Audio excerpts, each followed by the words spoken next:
Frères et sœurs, parlons un petit peu du gaspillage pendant Ramadan.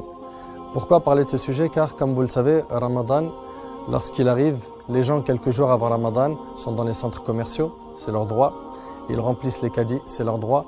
Mais le problème, c'est que beaucoup d'entre eux ont les yeux plus gros que le ventre. C'est-à-dire qu'ils vont acheter beaucoup plus que ce qu'ils consomment d'habitude. Alors que finalement, quand on regarde pendant Ramadan, on ne mange pas 3 fois par jour, comme en temps normal. On mange beaucoup moins et on se suffit de beaucoup moins. Mais les gens achètent beaucoup plus et cuisinent encore beaucoup plus et ils jettent énormément de nourriture à la poubelle. Et ça, c'est blâmable. Et malheureusement, on va se concentrer sur qira'atul Qur'an, la lecture du Coran, d'aller dans la mosquée la plus proche pour faire tarawih, etc. Ou même des mosquées qui sont éloignées pour prier la nuit. On va aussi faire du dhikr, on va essayer de jeûner de manière à ce que nos yeux jeûnent, nos oreilles jeûnent, notre langue jeûne, etc. Tout ça c'est très bien. Mais il y a un grand souci, c'est que le gaspillage, on dirait que c'est pas un péché. Le gaspillage de la nourriture, le gaspillage, cet excès, beaucoup d'entre nous l'ont normalisé. Pourquoi? Parce que les gens font ça pendant Ramadan. Ils achètent beaucoup, ils consomment beaucoup et ils jettent beaucoup. Et ça, c'est condamnable en islam. En islam, toute chose doit être faite avec modération. On doit être dans le juste milieu. Et Allah tabaraka wa ta'ala nous a mis en garde contre le gaspillage. Allah azza wa jalla a dit « Kulu washrabu wa la tusrifu, innahu la yuhibbul musrifin » Mangez et buvez sans gaspiller, car Allah n'aime pas les gaspilleurs. Et dans un autre verset qui est dur à entendre, Allah subhanahu wa ta'ala dit « Innal mubadhirina kanu ikhwana ash-shayatin » Les gaspilleurs sont les frères du diable.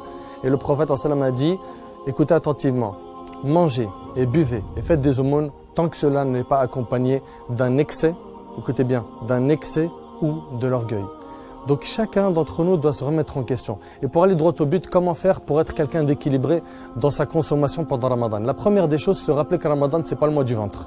C'est le mois de la taqwa. Allah subhanahu wa ta'ala a dit « Ya ayyuhalladhina amanu, kutiba alaykum as-siyam, kama kutiba ala alladhina min qablikum la'allakum tattaqun » Ô vous qui avez cru, il vous a été prescrit le jeûne, comme il a été prescrit aux communautés qui vous ont précédé, afin que vous atteigniez la piété.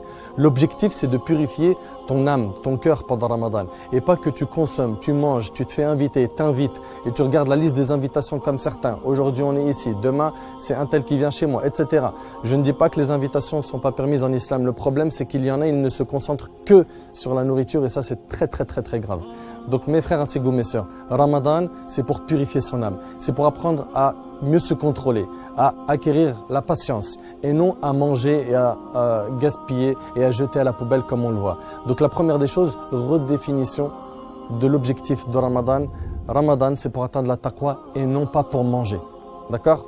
Deuxièmement, et ça c'est un point qui est très important, j'aimerais avant que tu passes à la caisse avec ton caddie, que tu te juges avant qu'Allah subhanahu wa ta'ala te juge le jour du jugement.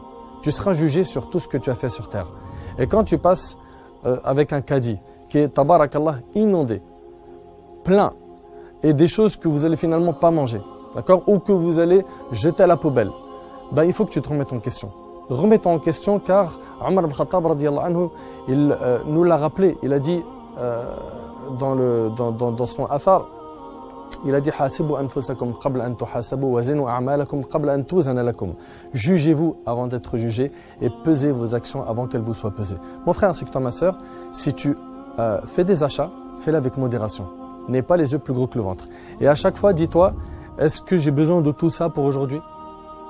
Est-ce que tout ça, ça sera consommé ou est-ce qu'il va y en avoir de cette nourriture qui sera achetée à la poubelle? De cette manière, normalement, tu réduiras tes achats à 50%, Inch'Allah. C'est-à-dire que tu vas minimiser les dégâts. Troisièmement, rappelle-toi du comportement du bien-aimé Mohammed sallallahu alayhi wa sallam et des compagnons qui, eux, n'étaient pas des personnes qui ne pensaient qu'à manger et qui mangeaient beaucoup et qui gaspillaient. Le prophète sallallahu alayhi wa sallam, dans le hadith d'Al-Miqdam radiyallahu anhu, qui est rapporté par Tirmidhi, a dit, écoutez attentivement ce hadith, le prophète m'a dit, le fils d'Adam n'a pas rempli un récipient plus mauvais que son ventre. Et il dit, alayhi sallam, il suffit pourtant au fils d'Adam, écoutez bien, il suffit pourtant au fils d'Adam de quelques poignées de nourriture pour que son dos soit droit. Et si cela ne lui suffit pas, alors un tiers pour la nourriture, un tiers pour la boisson et un tiers pour qu'il respire. Malheureusement, vous le savez mieux que moi, il y en a qui mangent tellement pendant Ramadan, au moment du coucher du soleil, au Maghreb, qu'ils n'arrivent même pas à prier le tarawih. Ils se sentent lourds. Et quand on est lourd physiquement, ben on est pris par la paresse, la fainéantise, et à la fin c'est plus le sommeil qui nous attire que les adorations. Donc mon frère ainsi que toi ma soeur, Ramadan c'est Shahrut Taqwa, c'est le mois de la piété. Pour la piété, il faut savoir que la piété c'est un mot qui englobe beaucoup de choses. C'est faire ce qui est obligatoire et s'écarter de ses interdits, des interdits d'Allah subhanahu wa ta'ala. Faire les obligations et s'écarter des interdits. Et le gaspillage fait partie des interdictions en islam. Surtout, subhanallah, réfléchis un petit peu mon frère, ma soeur. Toi qui jettes beaucoup de choses à la poubelle, rappelle-toi que pendant que tu es en train de jeter des choses à la poubelle, de la nourriture, il y a des personnes qui ne trouvent ni de l'eau potable à boire, ni une poignée de pain à manger pendant Ramadan. Rappelez-vous des pauvres, essayez d'être quelqu'un d'équilibré et attention au gaspillage, essayez d'en parler autour de vous, avec vos familles, vos amis, sensibilisez vos proches et ne vous laissez pas aller derrière les passions du ventre, car le musulman doit tout faire en étant sur le juste milieu.